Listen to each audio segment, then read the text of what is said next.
अल्लाहुम्मा सल्ली अला मोहम्मद। आज हमारा जो टॉपिक था वो न्यूमेरिकल्स था, थर्ड चैप्टर के। पहले हमने जो इसके इम्पोर्टेंट न्यूमेरिकल हैं जो ज़्यादा बोर्ड के पॉइंट ऑफ व्यू से है, आज उसका सर्वे किया है। उसके अंदर तीन न्यूमेरिकल्स जो थे 3.2, 3.3 और 3.4 वो हमने सॉल्व किए हैं। तो उसमें जो 3.2 है, पहले स्टेटमेंट पढ़नी है आपने ध्यान से और देखना है कि उसके अंदर गिवन डाटा क्या है। गिवन डाटा ये था कि उसने मैथ दिया हुआ यहाँ पे 80 kg और जो ग्रेविटी ज़मीन की जो ग्रेविटी है, कशिश शकल है, वो है 10 मीटर पर सेकंड स्क्वायर, जिसको बहुत सारे न्यूमेरिकल में हम 9.8 मीटर पर सेकंड स्क्वायर लेते हैं। जबकि जो ग्रेविटी मून चांद पे है ज़मीन से 6 गुना कम होती है, और इसको हम यूँ भी लिख सकते हैं 10/6 भी लिख सकते हैं, और उसको हल करें तो उसका आंसर आता है 1.6 metre per second square. Unit इसका मीटर पर सेकंड स्क्वायर होगा, जो कि एक्सीलरेशन का होता है। उसके बाद जो चीज़ हमने फाइंड आउट करनी है, हमने वेट निकालना है अर्थ के ऊपर और वेट निकालना है मून के ऊपर। तो हमने उसको WE और WM के सिंबल से एब्रीवेट किया है। ये हम जानते हैं कि जो वेट का फार्मूला है बच्चों, W किसके बराबर होता है? वेट W किसके बराबर? mg के। प्रोडक्ट होता है मास का और ग्रेविटी का। जब अर्थ पे निकालेंगे तो जमीन का मास और उसकी ग्रेविटी, इसको मल्टीप्लाई करेंगे, उसका हमारा आंसर आ गया मल्टीप्लाई करने के बाद 800 न्यूटन। न्यूटन जो है ये यूनिट है वेट का भी और फोर्स का भी। दूसरा हमने जब किया है वेट और मून निकाला है, तो उसके अंदर भी हमने ये फार्मूला यूज किया है m इंटू जी यानी mgm। gm से मुराद ग्रेविटी और मून की ग्रेविटी जो जमीन की ग्रेविटी है उससे 6 गुना कम है, यानी 10/6 या 1.6। उससे हमने 80 को मल्टीप्लाई किया और आपका आंसर आ गया। जो मून के ऊपर उस शख्स का जो वजन है वो कम हो गया है 128 न्यूटन। ना उसका तो बाजू उतरा है, ना कान, ना नाक। वजन क्यों कम हुआ है? कि ग्रेविटी की कीमत कम हुई है, जिसकी वजह से वजन कम हुआ है। तो ये इसके दो आंसर आ गए।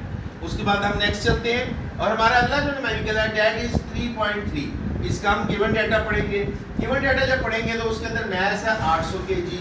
इनिशियल वेलोसिटी vi हमारी जो गिवन है वो है 10 मीटर पर सेकंड। फाइनल जो बाद में होती है, ब्रेक लगती है या जो बाद वाली होती है, और वो है 30 मीटर। इसका मतलब इसमें एक्सीलरेशन पैदा हो रही है, बाद वाली ज्यादा है तो एक्सीलरेशन का आंसर पॉजिटिव आएगा। अगर बाद वाली कम हो तो एक्सीलरेशन का आंसर नेगेटिव होता है। टाइम यहाँ पे दिया हुआ 10 सेकंड। जो चीज हमने निकालनी है, फोर्स निकालनी है और एक्सीलरेशन। अब इसमें साइन जो है question mark, interrogation, sign of interrogation, यहाँ मैंने 2 दिए हैं, यहाँ मैंने 1 दिया है। तो वो जो जहाँ पे 2 दिए हैं, इसका मतलब 2 चीजें निकालनी है। तो इसमें जो अहम चीज है वो हमारे पास ये है, जिसको हम पहले फाइंड आउट करेंगे। अगर 3 क्वांटिटीज हों और तीनों हल करनी हो तो पहले कौन सी करनी है, उसके आगे 3 साइन ऑफ इंटरप्रिटेशन डालेंगे। जो उसके बाद करनी है उसमें 2 डालेंगे, जो एंड पे करनी है उसके बाद 1 डालेंगे। तो हमने पहले एक्सीलरेशन निकालनी है। वो क्यों पहले निकालनी है? क्योंकि हमने जब फोर्स निकालनी है तो हमें एक्सीलरेशन की जरूरत है, वो हमारे पास नहीं है। तो हम एक्सीलरेशन को पहले फाइंड आउट करेंगे। उसके लिए फार्मूला एक्सीलरेशन का rate of change of velocity, यानी change in velocity over time taken, Vm minus Vi over T आ गया। उसके बाद हमने इसकी वैल्यू लगाई। लगाने के बाद इसको सॉल्व किया तो एक्सीलरेशन की कीमत हमारे पास 2 मीटर पर सेकंड स्क्वायर निकला। हमने इसको इस्तेमाल किया फोर्स के फार्मूले में। फोर्स का फार्मूला है हमारा F बराबर है ma के। न्यूटन का सेकंड लॉ फोर्स की डेफिनेशन देता है कि force is said to be 1 newton when a mass of 1 kilogram moves with an acceleration of 1 metre per second square. तो इन दोनों का जो प्रोडक्ट है उसको 1 न्यूटन की फोर्स कहा जाता है। Mathematically F is equal to ma उसमें यूज किया आपने, 1600 न्यूटन इसका आंसर आ गया। न्यूमेरिकल 3.4 है, वो बुलेट और गन का बहुत मशहूर एग्जांपल पिछली बुक में भी थी। अब देखिए, जब तक गोली फायर नहीं होगी, ना तो गोली को वेलोसिटी मिलेगी, ना गन को झटका मिलेगा और वो पीछे आएगी। उससे पहले, फायर करने से पहले, दोनों सिस्टम बुलेट का और गन का रेस्ट पे है, क्योंकि ना तो बुलेट बाहर निकल रही है ना गन पीछे आ रही है। हम इसका मतलब मोमेंटम बिफोर फायरिंग जो है वो 0 है, तो जो आफ्टर फायरिंग है वो हमारे पास मोमेंटम आएगी। इसमें हमने गिवन डाटा जब लिखा, मास ऑफ बुलेट mb 5 ग्राम। अब क्वेश्चन ये है कि यहाँ पे ग्राम आ गया, इसका यूनिट ही चेंज हो गया, और आपको करना क्या है कि ग्राम के क्या बनाने हैं, किलोग्राम। तो 1 किलोग्राम में 1000 ग्राम होते हैं और 1 ग्राम किलोग्राम का 1000वां हिस्सा है। इसका मतलब इसको 1000 पर डिवाइड करेंगे जब हम 1000 में डिवाइड करेंगे ये आंसर आ जाएगा 0.005 kg। वेलोसिटी बुलेट की जो है v से नोट की गई है 300 metre per second. Mess gun क्योंकि बड़ी है उसका मैस m कैपिटल ले, मैस ऑफ गन 10 किलोग्राम।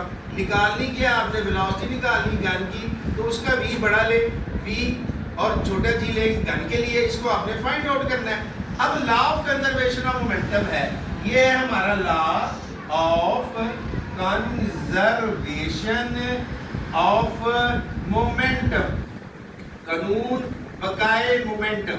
वो ये क्या स्टेट करता है कि जो मोमेंटम किसी भी सिस्टम की बिफोर कोलिजन होती है मोमेंटम सिस्टम की आफ्टर कोलिजन। कोलिजन कहते हैं टकराव को, टकराव से पहले मोमेंटम यानी फायरिंग से पहले किस मोमेंटम के बराबर जो फायरिंग के बाद। तो पहले तो वेलोसिटी जीरो है, अगर वेलोसिटियां दोनों की जीरो, दोनों रेस्ट पे हैं तो पहले सिस्टम की तो मोमेंटम जीरो होगी टोटल, सिर्फ मोमेंटम बची बाद वाली। मोमेंटम ऑफ बुलेट जो सी है वो mp/v, momentum of gun mg/vg। हमने इसमें से जो हमारा टारगेट है निकालना चाह रहे हैं वेलोसिटी ऑफ गन, तो उसको एक तरफ कर लें, इसको इक्वेशन बना लें, दूसरी वैल्यू एक तरफ शिफ्ट करें।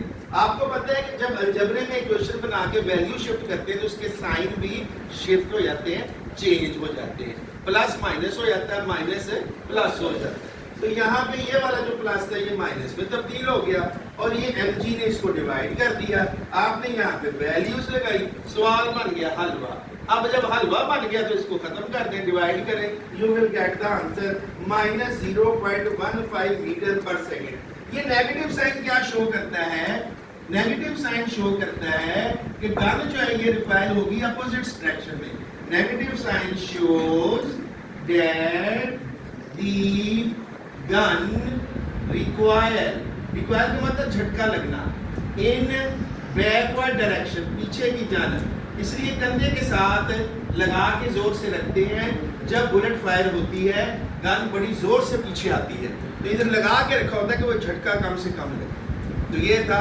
अब ये इसमें कोई क्वेरी कोई क्वेश्चन है आपका? ओके, अल्लाह हाफिज।